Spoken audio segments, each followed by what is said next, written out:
Começa agora Voz da Rede, o programa do Sindirrede, o Sindicato dos Trabalhadores em Educação da Rede Pública Municipal de Belo Horizonte. Muito boa tarde a todos, bem-vindos ao Voz da Rede, o programa do Sindirrede, o Sindicato dos Trabalhadores em Educação da Rede Municipal de Belo Horizonte. Eu sou Paulo Ribas. No Voz da Rede de hoje, iremos tratar sobre um tema de extrema relevância para a nossa sociedade, que são os desafios das pessoas em situação de rua. Giro de notícias. E mais um feminicídio aconteceu em BH neste fim de semana. Vitor Lucas Ferreira dos Santos, de 23 anos, assassinou a namorada Vitória Kelly Ferreira da Silva com golpes de faca na madrugada deste domingo. Segundo a investigação, Vitor estava em casa com a mãe e o padrasto consumindo bebidas alcoólicas quando Vitória chegou. Os dois começaram a discutir. Em determinado momento, a vítima pegou uma faca, o padrasto tentou intervir e foi ferido. Vitor tomou a faca de Vitória e desferiu um golpe mortal em seu pescoço. Quando a polícia chegou, ele estava dentro do carro, em frente à casa. Sem oferecer resistência, o assassino contou sobre o episódio para a polícia. O SAMU foi chamado, mas Vitória já estava sem vida. Ele foi preso em flagrante. Segundo a Polícia Civil, ele já tem 2 passagens pelo sistema carcerário. E em Porto Velho, Rondônia, uma professora universitária de Direito foi esfaqueada por um aluno dentro da sala de aula numa faculdade privada. A vítima, Juliana Santiago, foi atingida no tórax e não resistiu. Alunos que estavam presentes ajudaram a conter o assassino. O aluno do 5º período de Direito, João Cândido da Costa Júnior, de 24 anos, aguardou a professora ficar sozinha e começou uma discussão. Na sequência, ele atacou Juliana a facadas. Em depoimento à polícia, João afirmou ter tido um relacionamento com a professora durante 3 meses e que o crime foi motivado pela volta do relacionamento da professora com o ex-marido. Informação que não foi confirmada pela família da professora e nem pelas autoridades. O caso está sendo tratado como feminicídio. Dados de 2025 mostraram que houve um aumento substancial nos casos de feminicídio no país. Desde 2015, ou seja, em 10 anos, houve crescimento de 316%. 4 mulheres em 2025 foram mortas por dia no país. São Paulo foi o estado com mais casos, somando 233. Minas Gerais ficou em 2º lugar, com 139 casos. E na semana passada, o Tribunal de Justiça de Minas Gerais reafirmou a suspensão do programa de escolas cívico-militares no estado.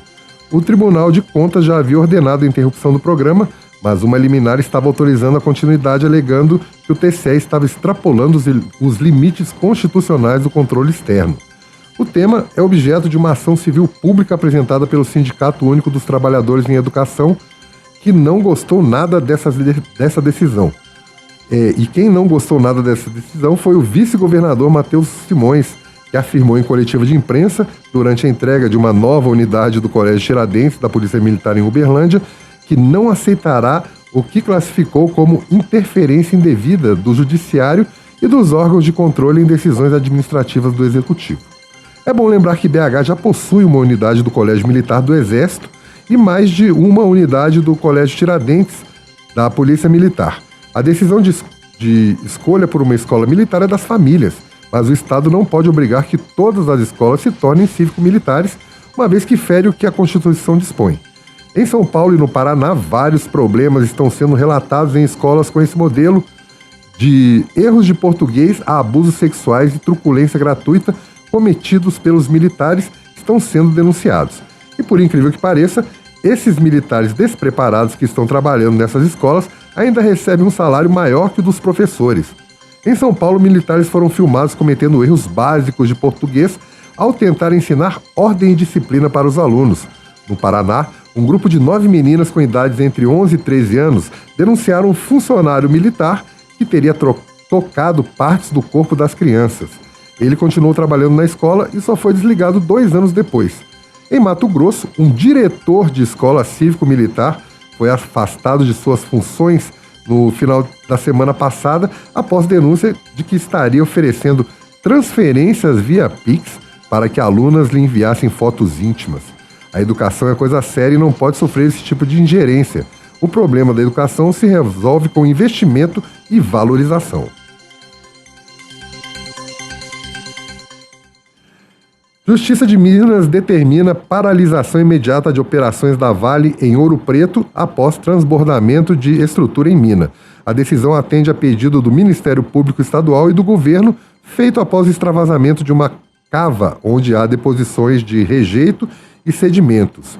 As atividades só poderão ser retomadas depois da comprovação técnica da estabilidade e da segurança de todas as estruturas do empreendimento. O extravasamento, que ocorreu no fim de janeiro, atingiu áreas operacionais da mineradora, propriedades de terceiros e cursos d'água, entre eles o córrego Água Santa e o rio Maranhão, ambos da bacia do rio Paraupeba. Conforme o processo, o acidente foi agravado por falhas no sistema de drenagem e a cava estava sendo utilizada inadequadamente como reservatório hídrico e de rejeitos. O Ministério Público afirma que a Vale só comunicou oficialmente o desastre ao Núcleo de Emergência Ambiental mais de 10 horas após o transbordamento. De acordo com os autores da ação, o atraso comprometeu a atuação imediata dos órgãos públicos responsáveis pela resposta à emergência ambiental.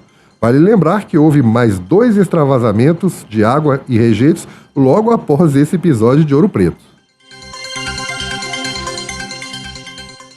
E o ministro do STF, Cássio Nunes Marques, votou para livrar a Vale da multa de R$ 86 milhões por omitir informações sobre a estabilidade da barragem de Brumadinho. A aplicação da multa foi feita pela CGU. O Superior Tribunal de Justiça já havia confirmado por unanimidade o uso da lei anticorrupção para enquadrar a empresa pela atuação no caso de Brumadinho. Cássio Marques, que é relator do caso, entendeu que a CGU errou ao usar a legislação para embasar a aplicação da multa. Ainda faltam 4 votos: Dias Toffoli, André Mendonça, Gilmar Mendes e Luiz Fux. O Belo Horizontino não tem um dia de sossego. Depois da aprovação em primeiro turno da lei inconstitucional proibindo crianças no carnaval da cidade, especialmente em blocos afro e LGBTQIA+, mais um vereador do PL está propondo outro absurdo. Uner Augusto quer que os profissionais da saúde tenham o direito de não realizar atos que contrariam convicções éticas, morais e religiosas sem que gerem prejuízo à carreira, o que está sendo chamado de objeção de consciência. A lei absurda defende que a objeção de consciência vai além de um direito individual e contribui para um ambiente de trabalho mais saudável e para um atendimento mais ético e humanizado. A proposta ainda destaca que a regulamentação não cria novos direitos, mas organiza no âmbito municipal a garantia de um direito já reconhecido nacionalmente. É o mesmo pessoal que clama por liberdade, mas que proíbe os pais de decidir se crianças podem ir a blocos de afro de carnaval. Esse vereador se esquece do juramento do médico, que orienta exatamente o contrário dessa lei estapafúrdia. E, finalmente, o presidente da Câmara dos Deputados, Hugo Mota, enviou o projeto que acaba com a escala 6x1 para a CCJ, Comissão de Constituição e Justiça. Depois de analisada pelo colegiado, a proposta será encaminhada para a comissão especial para que seja debatida. Segundo Mota, todos os setores serão ouvidos para que seja entregue a melhor legislação à sociedade. O parlamentar juntou 2 propostas já existentes para análise em conjunto. Apesar do discurso dele de que o mundo avançou e que o Brasil não pode ficar para trás, esse movimento de Mota é fruto de uma mobilização da classe trabalhadora que vem reivindicando o fim da escala 6x1. Da mesma forma, a pressão popular fez o governo Lula e partidos de sua base se declararem favoráveis ao projeto. Uma PEC com esse teor já foi aprovada pela CCJ do Senado, mas o presidente do Senado ainda não pautou para o plenário. São os frutos da luta da classe trabalhadora que não pode parar. E na semana passada, o Voz da Rede denunciou com exclusividade a manobra da Prefeitura para suspender os ônibus escolares para levar crianças que moram relativamente longe das escolas. O comunicado foi enviado um dia antes do início das aulas. Pais fizeram protesto no Barreiro. Algumas crianças passaram mal ao chegar na escola por caminhar 40 minutos no trajeto. A Prefeitura está tratando as crianças pequenas com desrespeito, ignorando preceitos básicos. Ronilda, avó de um estudante de 11 anos, dá um depoimento forte sobre essa situação.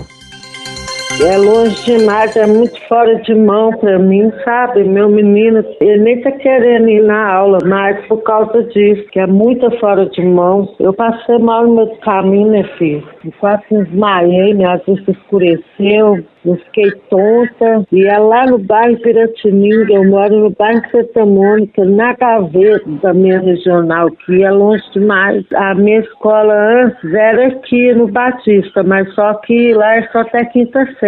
E era estadual, então eu quero que ele estude na municipal, entendeu? Entendi. Aí a vaga que saiu pro Piratininga. Não, é pertinho, é mais próximo de sua casa. Vai a pé pra ele ver no meu lugar. Eu vou te falar a verdade, eu tô até agora baqueada, eu já tomei meu remédio de pressão, eu tenho problema renal, eu enxergo de uma vista só. Então assim, tá uma calamidade, moça, infelizmente. A falta dos escolares é geral, porque tem muita gente indo para as escolas, tem criança não querendo ir para a escola mais por causa que o caminho é muito longo para chegar lá, entendeu? E eu ainda pedi, eu não quero na boca de fumo, praticamente me pôs lá dentro do miolo do trem, eu não quero isso no meu neto. Mas quando ele foi matriculado, ia ter o ônibus, e aí você foi informada agora nessa semana que não teria mais, na semana passada? Sim, aí eu tô até estranhando, porque falaram que ia ter, agora do nada, de repente não tem. Eu não vou deixar meu neto de 11 anos, que ele mora comigo em 2 ou 4 meses, sair daqui 6 horas da manhã, porque eu praticamente eu saí daqui, era 10 para 6. Eu fui chegando lá, a portaria abriu. E lá, se passar do horário, não deixa a criança entrar, então, ou seja, a criança tem que voltar para trás, entendeu? É um absurdo, gente. O que esse governo nosso está arrumando, gente? Que nossas crianças, eu tenho problema de saúde sério. Eu ando, moço, eu tropeço, o carro quase me atropela porque eu enxergo só de uma vista. Estou tendo dificuldade para poder andar para longe, sabe? E eu nem posso andar sozinha, porque o meu laudo fala que eu não posso andar sozinha, que eu tenho neurisma no olho. Eu senti uma dor de cabeça horrível. Eu ficava só com a mão no olho. E fui pedir o exame de vista, demorou 2 anos praticamente para sair. Quando saiu, eu já tinha perdido as vistas. Nossa, tá falhando demais esse governo nosso, infelizmente. A situação é absurda e hoje terá um novo protesto na porta da Prefeitura de Belo Horizonte às 2h30 da tarde. Estamos assistindo a um show de incompetência gerencial na educação básica de BH. Em vez de ficar postando foto de férias, o prefeito Damião devia ter mais atenção ao que será o futuro da cidade.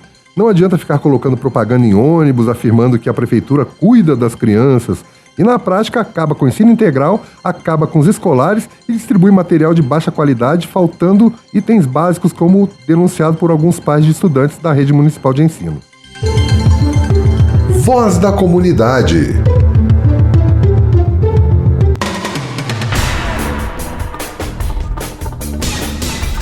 No Voz da Comunidade, iremos tratar sobre o ponto de vista das vivências de estudante da rede municipal, da EJA, em situação de rua, e de uma mãe da rede municipal que já esteve em situação de rua. Vamos acompanhar. Na verdade, eu sou de São Paulo, né? Só que aí eu vim pra cá, agora eu tô nessa situação aí. Tipo, eu tenho que sair 6h40. Aí de lá eu espero o Centro Pop abrir. Eu tomo um café no Centro Pop. Agora eu tô estudando, fazendo EJA. Deu meio-dia, eu vou almoçar. Fico nessa rotina, né? Eu morava em São Paulo. Eu tinha uma casa, né? Alugada, só que aí eu vim pra cá. Mais pra ver minhas famílias mesmo, minha avó, tia. Na casa deles não dá pra não ficar, porque família você já viu como que é, né?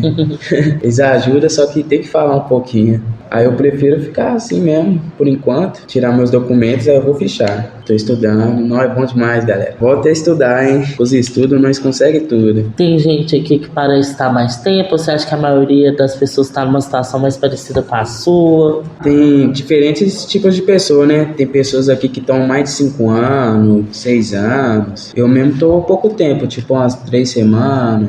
Tem pessoas que desistem da vida, né? Anda jogado. Aí tem pessoas que também entraram na droga. A droga influencia muito também. A pessoa não pensa em tomar um banho, quer viver de doação. Com muita fé em Deus aí, né? Nós vai arrumar um trampinho fechado e sair dessa situação, que é só uma fase mesmo, né? Quando eu entro no mercado, eu não ando sujo, assim, mostrando que eu sou mendigo mesmo, sabe? Só que é mais pelo preconceito de ser favelado. Tipo, não, ele é favelado e já vai entrar já pra roubar. Aí tem um segurança que fica me seguindo, fica de olho. Tamo aí na luta, né? Um dia nós vai vencer, porque isso é fato, né? Cultivando momentos bons, pra ter lembranças boas. Em forma de canção, a minha mente voa.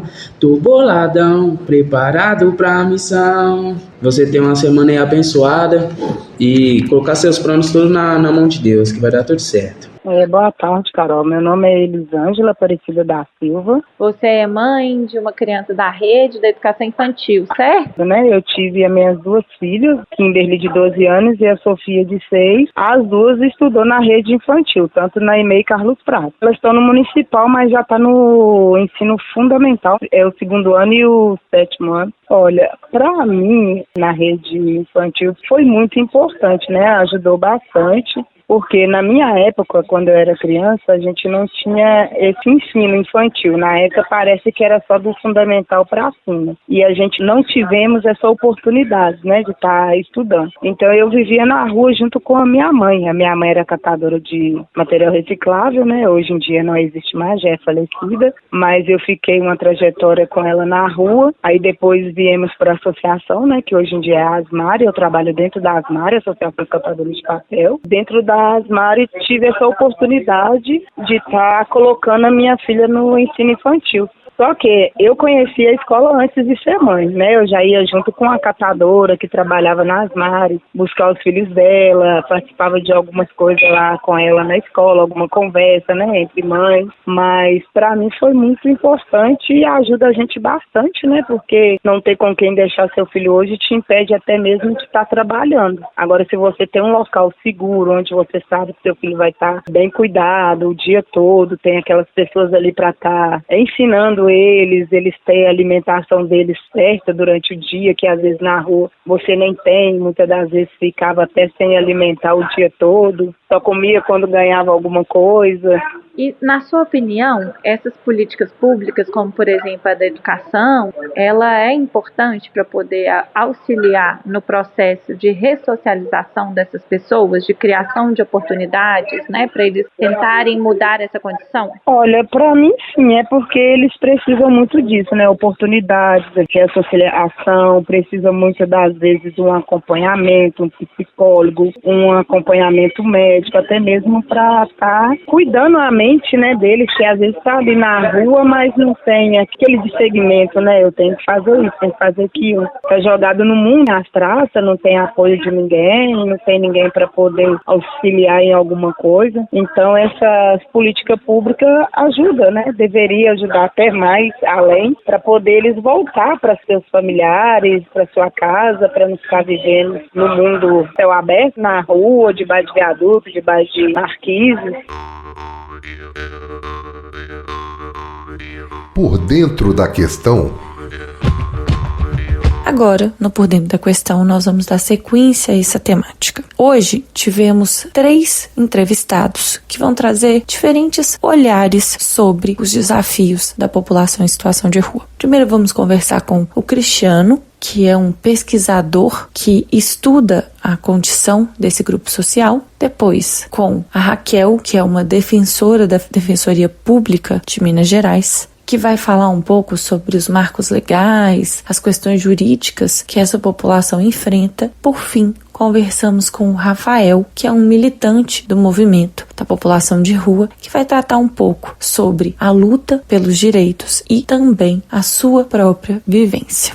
Conversando com o Cristiano. Cristiano, você gostaria de se apresentar para nós, por favor? Olá, eu sou o Cristiano Silva, sou atualmente mestrando no Promestre, na Faculdade de Educação da UFMG, pesquisador do programa Polos de Cidadania no Observatório Brasileiro de Políticas Públicas com a população em situação de rua. Tenho trabalhado junto com pessoas que tiveram trajetórias em situação de rua e compõem o Movimento Nacional da População em Situação de Rua. Fala pra gente, Cristiano, bem rapidinho, o que é o Polos? Bem, o Polos ele é um programa transdisciplinar que tem sede na Faculdade de Direito do FMG, mas ele existe desde 1995. Trabalhamos com questões de ciências sociais aplicadas, né, junto a populações com alta vulnerabilidade social, terrorismo de Estado, e apoiando os grupos e movimentos sociais que surgem, né, dessas organizações populares. Já nesse programa a gente está fazendo ele dedicado especialmente para discutir a questão da população em situação de rua. Belo Horizonte tem sido apontada como uma das capitais que proporcionalmente nos últimos tempos teve o maior crescimento da população de rua. Bom, não sei se esse dado comprovado cientificamente ou não, mas é perceptível que nos últimos anos teve um aumento significativo da população de rua na cidade de Belo Horizonte. A que vocês atribuem essa questão? Nos últimos anos, né, principalmente com a pandemia, tivemos diversas políticas, né, e governos que foram diminuindo o investimento e a aplicação de recursos públicos em políticas públicas para pessoas que historicamente já vinham sofrendo ações de vulnerabilização social e econômica. E aí Belo Horizonte, como uma das principais capitais no Brasil em questões socioeconômicas e políticas, ela representa, né, esse quadro também. Se nós pegamos assim, no Brasil, a média nacional da população em situação de rua, né, nós temos, para cada 10 pessoas em situação de rua, temos 7 pessoas negras, né, o que já representa uma condição histórica do racismo estrutural no país. Belo Horizonte, ela representa o quadro nacional. Em Belo Horizonte, nós temos essa média exata de 7 para cada 10 pessoas, 7 pessoas em situação de rua são negras. Ela é meio que um espelho, assim, do Brasil. Nós temos políticas públicas também que não enxergam, que invisibilizam essas pessoas e as condições de vida delas anteriormente à situação de rua. E aí nós temos um quadro de ausência, né, de políticas públicas na área de saúde, na área de educação, na área de habitação, né? O Brasil, ele tem um movimento, assim, de se negar certas reformas, reforma urbana, reforma agrária, e aí esses quadros, eles vão ser impactados e vão aparecer nos grandes centros urbanos, assim, com as pessoas que são excluídas de suas moradias, perseguição, conflito fundiário, conflito habitacional dentro dos grandes centros urbanos. Essas pessoas acabam indo para as ruas, não conseguem pagar aluguel, nós temos um aumento desenfreado dos aluguéis. Em 2012, 2015, nós fizemos alguns trabalhos,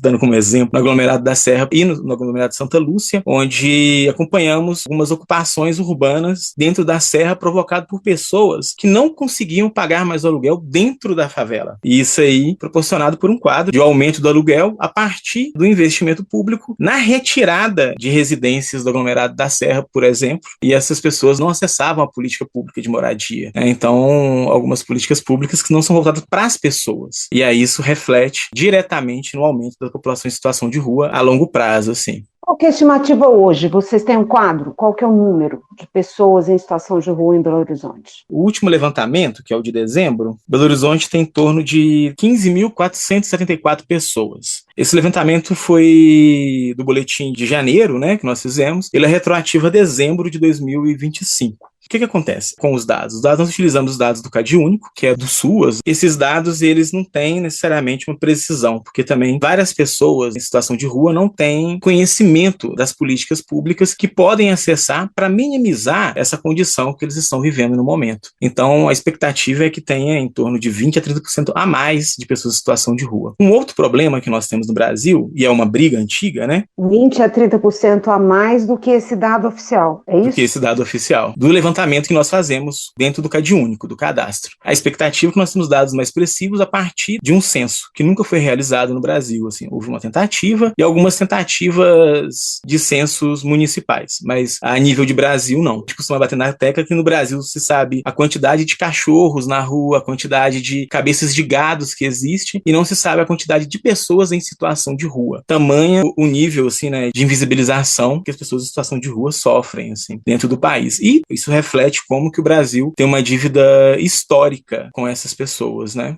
Com relação, né, Cristiano, você fala aí de uma série de dados e informações importantes para a gente pensar, e aí a gente pensando em Belo Horizonte, com relação às políticas, né, que você vem falando que historicamente as políticas são mais de falta de assistência e retirada de direitos dessas pessoas do que de fato de acolhimento dessas pessoas. Isso é uma questão fundamental, porque quando a gente fala da Constituição, do direito à habitação, do direito à saúde, direito à educação, essas pessoas elas têm negados esses direitos constitucionais. Como que está hoje essa situação em Belo Horizonte? Você percebe, a partir das pesquisas que vocês fazem, que tem política pública em Belo Horizonte de assistência a essas pessoas ou ainda é muito precário? Como que é o cenário? É bastante precário, né? Belo Horizonte segue uma história assim, no Brasil de negação de direitos ou de criação de políticas e de leis de cerceamento mesmo, assim, do acesso a direitos fundamentais das pessoas. Cheguei a imaginar que uma das primeiras leis do Brasil criada para a educação, por exemplo, foi para que as pessoas escravizadas naquele período não pudessem acessar a educação. Proibiu-se pessoas negras de acessarem a educação no contexto histórico. E aí Belo Horizonte, ela, mesmo com o passar do tempo e nos últimos anos, vem criando leis de expulsar as pessoas, vem tentando criar leis assim de tomadas mínimas de acesso, mesmo que a população belo-horizontina ainda seja colocada como uma região de acolhimento, que não é refletido na política pública, política municipal. Aí nós temos o caso, por exemplo, aqui em Belo Horizonte, que é sede do nascimento do movimento da população em situação de rua, que é organizado junto com a sociedade civil, organizado junto com pessoas que estiveram em situação de rua, que estão brigando cotidianamente por leis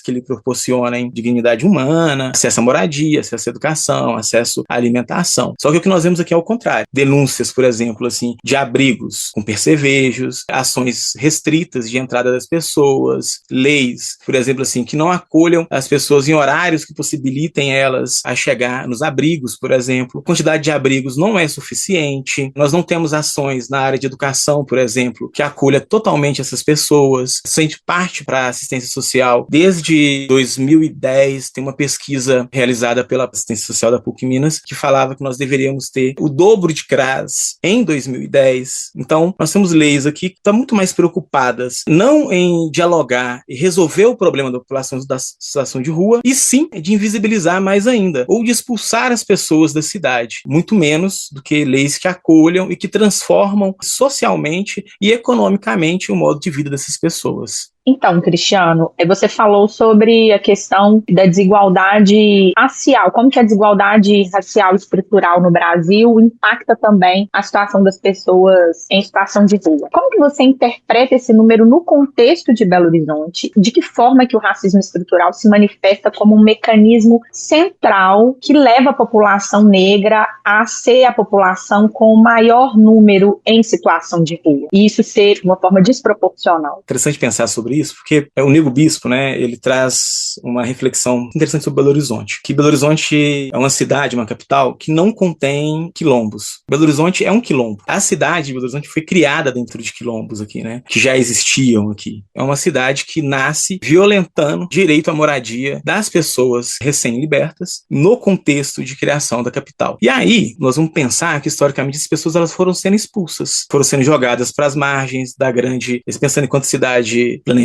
dentro da Contorno, essas pessoas elas foram sendo jogadas de dentro dos seus lares, dos seus espaços, para as bordas da Contorno. E continuamente elas foram jogadas para as bordas das bordas, dentro das periferias, desses outros espaços. E aí nós pegamos Belo Horizonte como uma cidade que sempre negou o seu racismo. Ela não se fala, é uma cidade acolhedora. Mas assim, é uma cidade que muitas pessoas, turistas que vêm aqui, que rodeiam pelo centro de Belo Horizonte, falam que não vêm muitas pessoas negras. Essas pessoas elas estão nas bordas da cidade, na região metropolitana, nas grandes favelas que estão do lado do centro de Belo Horizonte, aglomerado Santa Lúcia, Pedreira, aglomerado da Serra, nessas condições, que também são pessoas que vieram de outros espaços para construir a cidade e tiveram seu direito à moradia negada, já naquele momento de invasão e construção da cidade. Ao longo do tempo, nós vamos ter essas políticas que não favorecem o desenvolvimento social e econômico dessas pessoas aqui em Belo Horizonte. São as pessoas moradoras de favelas e periferias. Junto com isso, nós temos políticas, na verdade, de derrubadas de moradias já consolidadas. Tem algumas casas precárias, mas tem casas que são bem consolidadas e bem estruturadas dentro das periferias, dentro das favelas, e também não vão ter acesso à educação, a emprego e renda, porque boa parte das pessoas, e aí eu estou fazendo um dado comparativo aqui, mas aí são de leituras, né, de pesquisas anteriores que eu já desenvolvia, eu vou fazer comparativo de falas de pessoas moradoras de favelas e situação de rua. As pessoas em situação de rua falam o seguinte, normalmente, quando eu procuro emprego, eu chego com o endereço, por exemplo, do Centro Pop, o empregador não me emprega, porque eu não tenho um endereço residencial fixo. E aí esse endereço é do Centro Pop.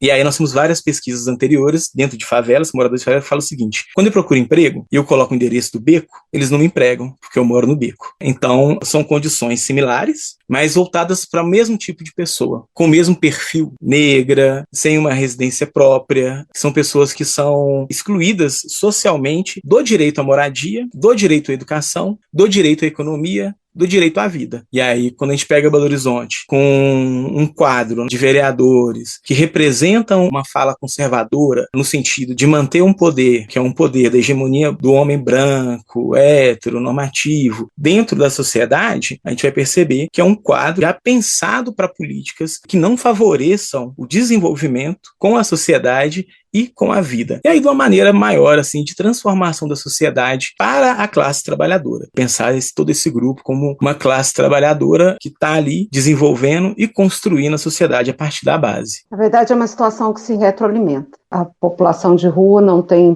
ou a população mais pauperizada, ela sofre um preconceito, uma discriminação e uma violência e acaba aumentando a pauperização. Agora, Cristiano, você, numa conversa anterior, você tocou algumas coisas que eu acho que é importante. São alguns eixos que vocês têm da pesquisa. E uma das coisas que você falou que me chamou a atenção foi na questão das ondas migratórias em função das emergências climáticas e de outros elementos. Como é que isso impacta? Isso é um elemento novo de impacto? Novo é o quê? Uma década? 2 décadas? Como é que é isso? Então, nós temos a questão das questões climáticas, né? Que vem alterando, assim, várias regiões, o clima, seca, chuva. Então, em determinados lugares as pessoas já não conseguem mais sobreviver naqueles ambientes. E aí elas acabam migrando, diferente do processo migratório da década de 80, que também proporciona, né, um certo aumento da população em situação de rua, já tinha esse impacto, assim, já na década de 80, né? Sem imaginar. Nós tivemos um grande período de seca, assim, no norte mineiro. Eu mesmo sou fruto desse processo migratório aqui em Belo Horizonte. A minha família migra Belo Horizonte, São Paulo, saindo do norte de Minas em busca de melhores condições de vida, de trabalho e de estrutura. Mas aí a gente pode imaginar esse processo hoje, contemporâneo, nessas mudanças radicais do clima. Então as pessoas já não conseguem, e aí, isso aí eu conversando com algumas pessoas do campo, me falaram, olha, tem períodos que a gente pegava para plantar e sabia que a chuva ia ser naquele período. Hoje não. Hoje nós temos um período agora, por exemplo, muito atípico, que foi esse mês de janeiro e esse início do mês de fevereiro, onde nós tivemos até frio em fevereiro.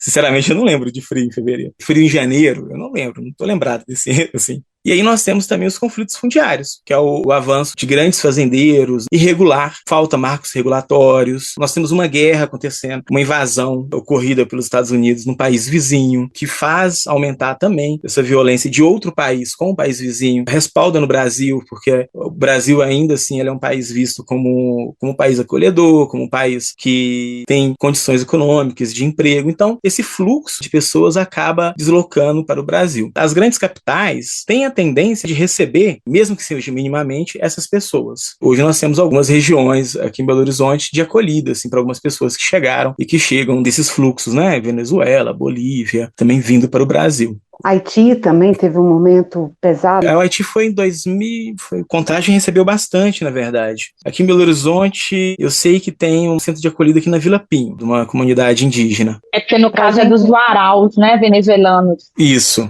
Para a gente já encerrando nossa entrevista, tem algum elemento que você acha que faltou e que seria importante contar para nós? O que nós temos trabalhado assim, bastante assim, é o fortalecimento das políticas públicas para minimizar e para reverter esse quadro. Se a gente for imaginar a maneira como andam as políticas públicas, tanto a nível nacional quanto a nível municipal, são políticas públicas que não são de acolhimento, não são políticas públicas voltadas para a emancipação humana, né, para a emancipação dessas pessoas em relação à sua condição dentro do capital. Então a gente tem batido nessa tecla para que haja fortalecimento do CAD único e também uma maior integração entre políticas educacionais, de moradia, alimentação, principalmente, seja políticas que dialoguem entre si, até porque é uma condição onde, mesmo que se tire a pessoa da rua, ela já está fragilizada em relação à saúde mental, ela já está fragilizada em relação a questões de alimentação, ela já está numa outra condição cultural de violência proporcionada pela rua, mesmo que ela tenha vivido violências anteriores, assim,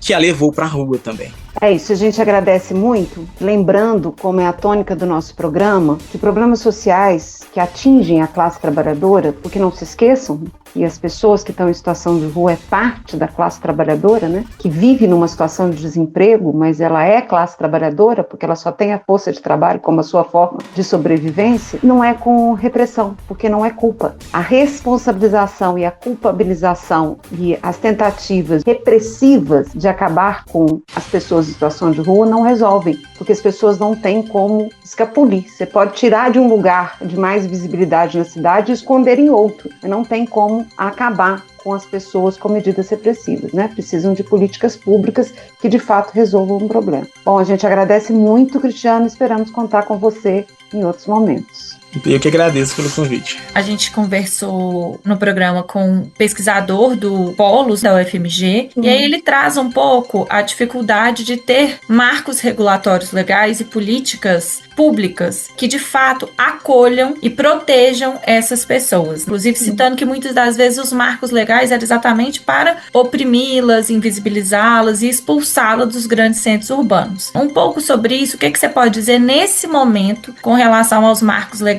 de proteção às pessoas em situação de rua? O contexto das edições de leis de proteção à população em situação de rua, desde o seu nascedouro, é um contexto de muita luta, porque é uma população extremamente vulnerabilizada e extremamente invisibilizada. Então, essa condição que elas ficam à margem das políticas públicas faz com que a própria sociedade não preste muita atenção nessa luta e, com isso, as políticas públicas as esquecem. Ou, às vezes, são políticas públicas propositalmente criadas para que elas não saiam dessa condição, que é uma coisa mais antiga, que é um ambiente de retrocesso, mas que também, após a Constituição de 1988, foi sendo conquistada aos poucos. E desde a Constituição de 1988, a gente viu grandes marcos conquistados com muita luta, porque a Constituição é de 88 e na Constituição esse direito vem a partir do artigo 1º, da dignidade da pessoa humana, artigo 5º e 6º, direitos sociais. Mas de 88 até 2009, veja bem quantos anos depois, né,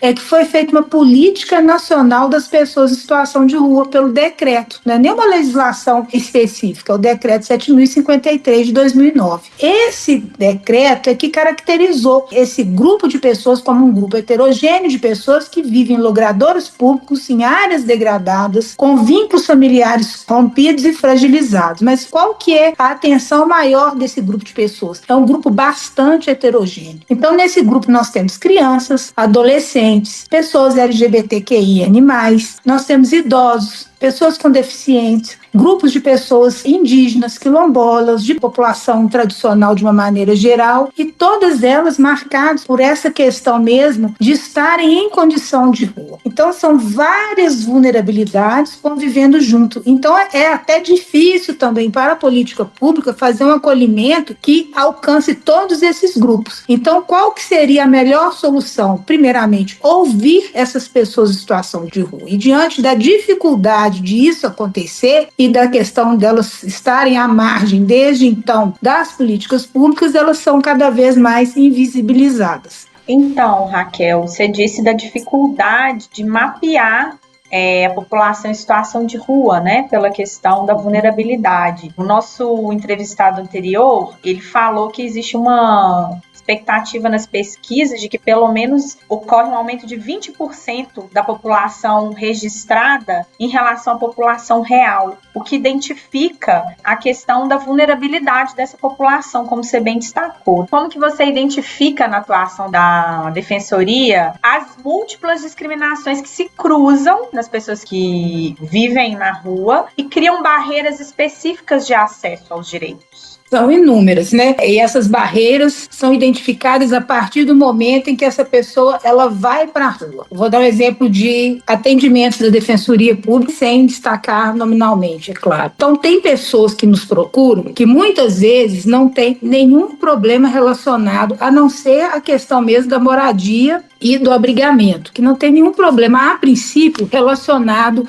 à tutela de direito. Ela nos procura já com abrigo, mas buscando aí outras questões que já poderiam estar prescritas, coisas da época em que elas saíram do ambiente familiar delas. Aí a gente verifica que tem uma questão de saúde mental envolvida. Então aí o que a Defensoria Pública faz? A gente tem um setor psicossocial que trabalha junto com a Defensoria de Direitos Humanos, a gente encaminha para esse setor psicossocial, isso quando a gente já não atende juntamente com o psicossocial. Identificada essa questão não jurídica, mas sim psicossocial, essa pessoa é encaminhada e aí é feito um acompanhamento da Defensoria junto ao CRAS, ou ao CERSAM, ou ao centro que está acolhendo essa pessoa para verificar as condições que ela está, e aí é feito um acompanhamento. Muitas vezes, quando essa pessoa já está numa situação melhor de saúde, aí ela nos procura novamente, que aí já é um acompanhamento que é feito, é aberto um procedimento administrativo, e aí a gente consegue vislumbrar outras questões de direito que vão aparecendo. E aí sim a gente consegue dar esse acolhimento. De tão difícil que é a gente conseguir entender, nós temos que fazer um atendimento humanizado, no sentido de fazer uma escuta ativa dessas pessoas, para aí a gente filtrar as questões, verificar o que é mais urgente, porque as barreiras elas começam primeiramente pela própria perda da dignidade, que afeta tão gravemente a estrutura da pessoa como sujeito de direito ou como sujeito mesmo de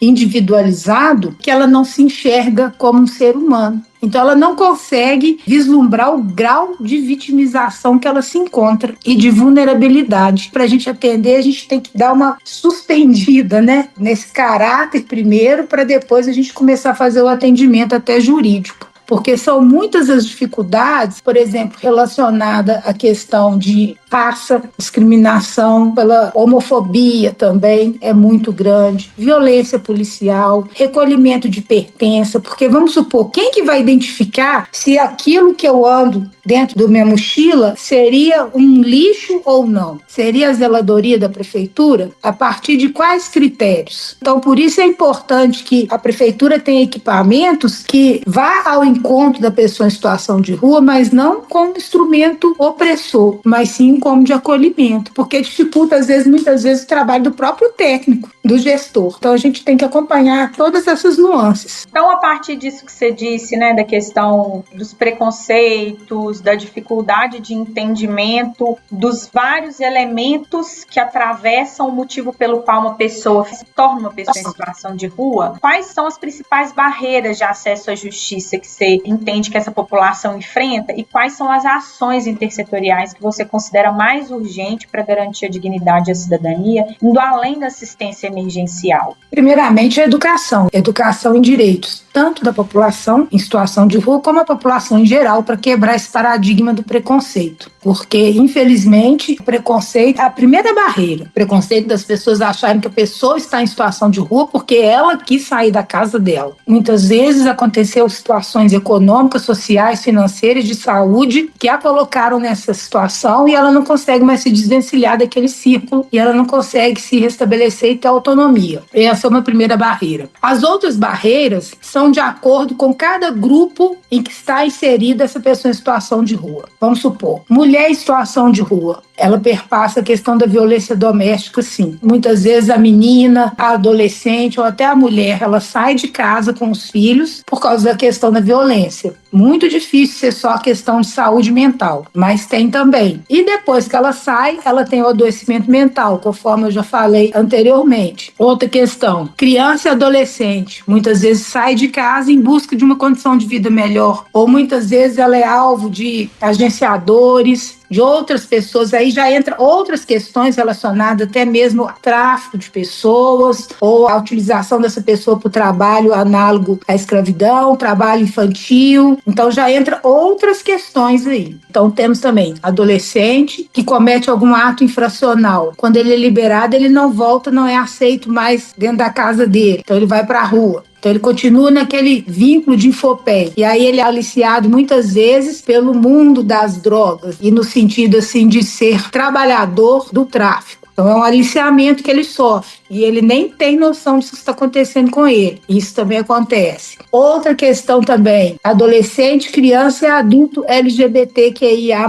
N+. O que acontece? Pode ser por preconceito de família, briga dentro da família, ou até mesmo porque a pessoa nunca brigou, mas ela quer viver a vida que ela planejou para ela. Ela sai pensando com uma perspectiva, mas ela não dá conta de se manter, e aí chega uma questão social, mas também econômica, que perpassa essa outra questão de gênero.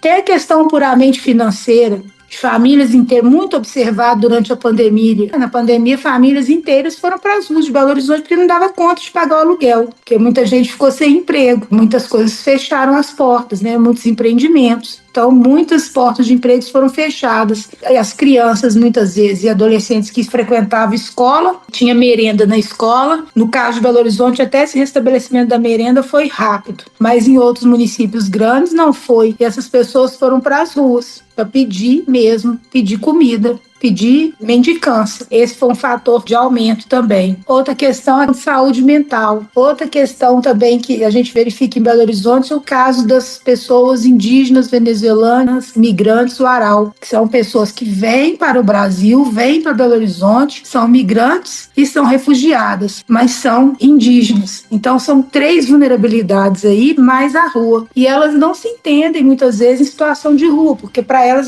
são um grupo de pessoas que estão migrando em busca de condições melhores. E aí a política pública tenta colocar ela dentro daquela caixinha, pessoa em situação de rua. Mas se não colocar ali também, em qual local vai colocar? Então tem toda essa perspectiva também.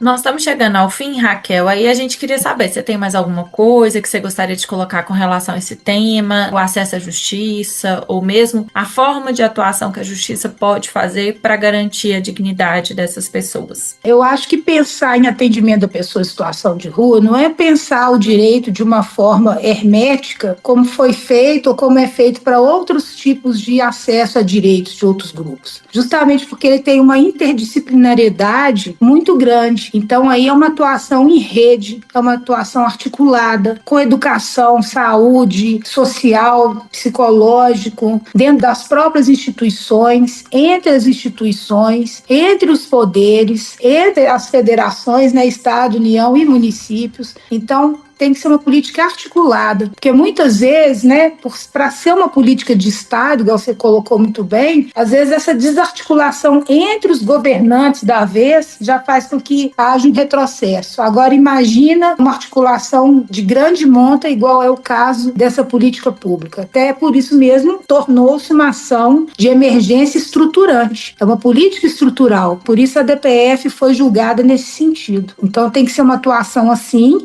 e principalmente tem que ser uma atuação humanizada, porque são pessoas, são seres humanos, não é coisa, não é objeto, eles não estão lá porque resolveram estar lá daquela forma, e se resolveram, têm o direito de mudar de ideia. Então parar com esses estigmas, preconceito, a questão do racismo, que a gente verifica aí que os números aumentaram em Belo Horizonte, em Minas Gerais e no Brasil, e a maioria é constituída por população negra, que se considera preta e parda, e aí tem a outra questão de acesso a barreiras de acesso à justiça e de acesso a direitos de uma maneira geral, que é a questão da violência contra as pessoas negras, diante do racismo estrutural. Muito obrigada pela participação, Raquel. Esperamos poder contar com você em outras. Eu aqui agradeço. Eu venho na contramão da maioria de casos que a gente ouve falar, porque eu venho de uma família classe média alta. Meu pai tinha uma empresa, era a segunda maior de Minas Gerais, para você ter ideia, tinha uma conservadora. E minha mãe era uma mulher muito conservadora. Minha mãe teve um problema de saúde, que ela teve um câncer em uma das mamas, ela retirou o câncer e depois esse câncer voltou e virou um tumor no cérebro, aonde que ela veio a óbito. E aí meu pai tinha um histórico de bebida, tinha parado de beber quando eu nasci, ele montou essa empresa. Depois que ela faleceu, ele começou a beber novamente, passou a empresa para o meu irmão. Por falta de administração, veio a quebrar essa empresa. Devido a isso, na época, meu pai distanciou da minha família por parte de pai, por parte de mãe, e aí eu perdi a referência. Meu pai também veio a óbito, passei a morar em uma das casas que funcionava essa empresa. Teve um dia que o oficial de justiça chegou lá e falou que eu tinha 30 dias para desocupar o imóvel. Seria leiloado para a Justiça do Trabalho para pagar o funcionário. E foi aonde que eu me deparei com outra realidade que eu não conhecia, que foi as ruas, sem referência de família. Então passei muitas dificuldades, porque quando eu fui para as ruas, eu não sabia que existia política da população de rua, não sabia que tinha abrigo, não sabia que tinha centro de referência. E foi aonde que eu passei muita dificuldade, foi um desafio enorme, porque eu morria de vergonha de pedir as coisas às pessoas. Eu cheguei a passar muito frio, passar várias noites na rua, comer comida do lixo. Isso foi aonde um próprio morador de rua me apresentou os equipamentos. Eu fui conhecendo o albergue, que é o abrigo, fui conhecendo o centro de referência, até um dia de domingo que nenhum dos equipamentos funcionava e funcionava a pastoral de rua. E tinha uns voluntários que dia de domingo serviam um lanche na parte da tarde e tinha uma mística de uma oração, e foi aonde que eles me convidaram a poder ir lá dia de semana participar das reuniões. E foi daí que eu comecei a me empoderar da política voltada para esse segmento. A gente conversou com uma outra entrevistada e ela é da Defensoria Pública e ela falou muito dessa questão da heterogeneidade, desse grupo tão diverso e diferente que são as pessoas em situação de rua. Quando você fala eu venho na contramão, a gente sabe que tem muitas pessoas com formas muito diferentes. Fala um pouquinho desses desafios de organizar essas pessoas em todas as suas particularidades. Eu acho que, igual eu te falei, são vários desafios mesmo, sabe, Carol? Por quê? Porque são vários fatores que levam a pessoa a estar em situação de rua. Muitas das vezes o álcool e a droga é apenas consequência de outros fatores, como desilusão amorosa. No meu caso, a perda de ente foi querido, da família, que acabou desestruturando a minha família como um todo e me levou a estar nesse lugar de situação de rua. Tem pessoas também que acabam migrando de outro estado, de outro município, como uma proposta de emprego, chega que é sabotado, enganado, escravizado. Então ela acaba virando estatística, porque ela não vai voltar para sua cidade ou estado de origem pior do que ela veio.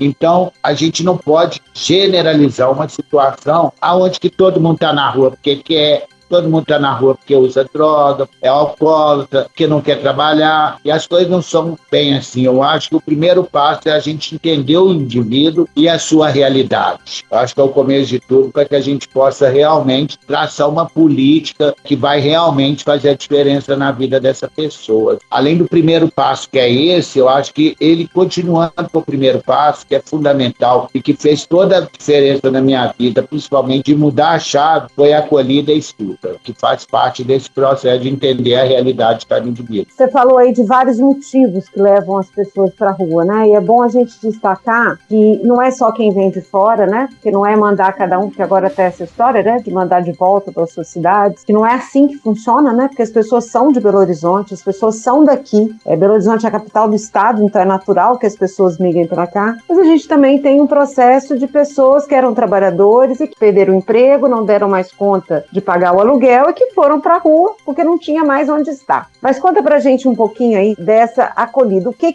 falta na política pública para pelo menos diminuir o sofrimento e diminuir o quantitativo de pessoas que estão em situação de rua? Eu acho que a política tem que dialogar entre elas. Eu acho que uma política depende da outra para sobressair no objetivo final, que é trazer autonomia, o protagonismo, a ressocialização social e familiar e principalmente a superação definitiva dessas pessoas. Por que eu falo superação social antes da familiar? Porque muita gente é invisível perante a sociedade. Ela é visível a nível de crítica. Igual eu falei, está na rua porque quer. Então, acho que o primeiro caminho é traçar uma política intersetorial, uma política estruturante e principalmente uma política continuada, trazendo no primeiro passo mesmo, primordial a escuta, a acolhida, para que a gente possa entender a especificidade de cada um, sabe, Vanessa? Porque não adianta você vir com uma política com uma pessoa que está há muito tempo na rua. Você tem que entender primeiro que é um processo. A pessoa cria raízes, cria vínculo, cria rotina, ela cria costumes. Quanto mais ela fica na rua, ela cria laço da rua. Você não consegue romper isso do dia para a noite. Você tem que trazer um processo. E o fundamental é a gente entender esse processo. E para a gente entender esse processo, a gente tem que entender um pouco esses indivíduos. Então, acho que muitas vezes a política peca aí. O que o Estado falhou em evitar as pessoas de ir para a rua, né? Porque a primeira política é preventiva, né? Evitar que as pessoas se transformem em situação de rua, tem que compensar depois que elas estão lá. Eu vivi uma experiência, a gente acompanha ocupações urbanas, e a gente acompanhava uma ocupação grande em Contagem, que se chama Ilha Rosa, chamava, né? E que ficou por um bom tempo em casas de tapume provisórias. E 20 a 30% das pessoas que moravam na ocupação eram oriundos de situação de rua. E quando essas famílias foram para o condomínio, como não teve nenhuma política pública de acompanhamento, quando elas foram para o apartamento, uma boa parte delas voltou para a rua, porque na verdade, ao você não ter política pública de acompanhamento, de entendimento, de reinserção, as pessoas não permaneceram, o que é muito ruim, porque responsabiliza o indivíduo. Tá vendo? A gente deu e a pessoa não quis, mas não pensou no emprego, não pensou nas dependências, não pensou na cultura, não pensou no indivíduo como um todo. Estava sendo um provocador para que a gente possa debater isso, sabe, Vanessa? Porque é o que a gente mais pontua, é isso aí. A gente sempre defende a moradia como o primeiro caminho, porque através da moradia, além de você ter a sua dignidade, você tem uma referência, você tem um lugar para você descansar, para você poder trabalhar, mas você tem que ver que você tem que trazer a moradia com o restante das políticas, principalmente com o acompanhamento socioassistencial. Aqui a gente está conseguindo muita bolsa moradia, só que ela não vem com esse acompanhamento assistencial e acaba rompendo o vínculo dos acompanhamentos de equipamento, por exemplo. A pessoa que entra para o bolsa moradia, ela muitas vezes ela perde o direito de se alimentar gratuitamente no restaurante popular, ela rompe o vínculo com o centro de referência e aí traz o que eu trouxe lá atrás. Se você traz uma moradia e rompe esse vínculo imediato, a pessoa vai ficar sem referência nenhuma. A pessoa aluga uma casa num bairro distante e está só com a casa, está sem trabalhar, não tem condição de manter essa casa, não tem um acompanhamento socioassistencial, ela não vai ter o psicológico de ficar ali. E eu já tive essa experiência da gente colocar uma pessoa numa casa, era um senhor que ficava ali no centro, ali em torno da Praça 7, ali do Shopping Cidade. E a gente colocou ele numa casa e gostava muito de jogar dama e xadrez ali na Praça 7, era um senhor, a gente colocou ele lá e depois de 20 dias a gente foi lá. Quando a gente chegou lá e estava apavorado, ele queria que a gente pegasse ele e colocasse ele no mesmo lugar. Aqui eu tô morrendo. Eu acordo, cumprimento a porta, converso com a janela, dou boa noite para outra porta e não tem vínculo nenhum. E realmente, ele estava certo, ele estava adoecendo lá. Aí nós começamos a fazer esse acompanhamento mais semanal, 2, 3 vezes por semana, e foi um processo igual eu tô te falando. A gente levava um café, tomava um café com ele, conversava com ele, passeava no bairro. Depois de 2, 3 meses de acompanhamento, a gente foi gradualmente distanciando a data de acompanhar. 3 vezes na semana, depois começamos a acompanhar 2, uma, até ele criar essa autonomia. Aí acabou que foi muito bom, porque na última vez que a gente foi lá, ele já tinha feito um café, ele já conhecia os vizinhos, ele já estava jogando uma dama com o senhor que ele conheceu, já estava arrumando a namorada. Foi um processo de ressocialização do lugar, sabe, de autonomia também do lugar, que ele realmente tinha que mudar mesmo esse pensar, essa atitude. Então fez toda a diferença, porque a população de rua, muitas vezes, ela é marginalizada. As pessoas julgam demais e faz um preconceito que muitas vezes prejudica até mesmo a implementação de política. Então hoje nós sofremos vários desafios com a Câmara Municipal de Belo Horizonte. Então fica muito difícil, porque hoje a gente vai na Câmara Municipal para resistir e defender projetos de lei que vai completamente na contramão, igual esse que você citou aí no começo, devolver a pessoa para o Estado. O projeto chama De Volta para Minha Casa. Olha que absurdo. Não dá casa, não dá mobília, entendeu? É um absurdo, porque as pessoas que fazem isso não têm conhecimento nenhum de uma política voltada para esse segmento. A maioria das pessoas romperam o vínculo familiar e a pessoa quer devolver para o município. Com certeza, se ela veio para cá, teve alguma questão envolvida. A pandemia, ela veio para escancarar essa realidade. Antes, a população em situação de rua tinha um rótulo, e a pandemia mostrou a diversidade desse público para que a gente possa repensar, para poder enxergar esse indivíduo. Intervalo cultural. Pois é, e hoje tem o cortejo do Bloco de Rua. Você já ouviu falar? É um bloco que nasce das ações carnavalescas promovidas pelo CEAS, o Serviço Especializado em Abordagem Social, pelo Centro Pop Miguelim, pelos Centros Pops Adultos e a população em situação de rua de Belo Horizonte.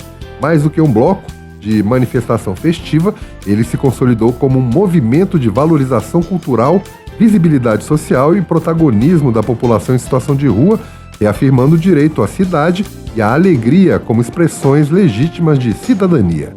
Desde 2021, O Bloco da Rua ocupa as ruas da capital com música, cor e resistência, reunindo trabalhadores da assistência social, pessoas em situação de rua, gestores e representantes da sociedade civil em uma celebração coletiva de diversidade, inclusão e proteção. A concentração já começou agora à 13h, na rua Varginha, número 215, no bairro Colégio Batista. O cortejo vai até a altura do número 552 da rua Januária, também no Colégio Batista. E amanhã, às 15h, tem o Bloco da Limpeza, que é composto pelos servidores da SLU, garis e servidores da administração, que juntos levam a mensagem de alegria à cidade, atrelando à reflexão sobre a limpeza das ruas, consumo e descarte consciente durante o Carnaval e todos os outros dias. A concentração vai ser no número 611 da Avenida João Pinheiro, às 15h, mas amanhã, quinta-feira.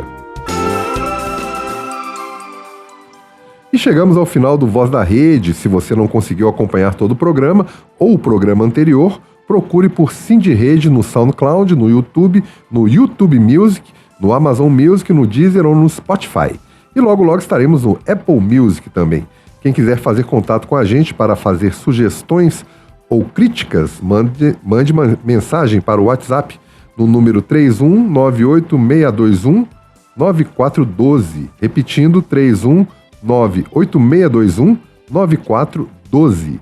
Obrigado pela companhia, até o próximo programa. Termina aqui Voz da Rede, o programa do Sindirede, o Sindicato dos Trabalhadores em Educação da Rede Pública Municipal de Belo Horizonte.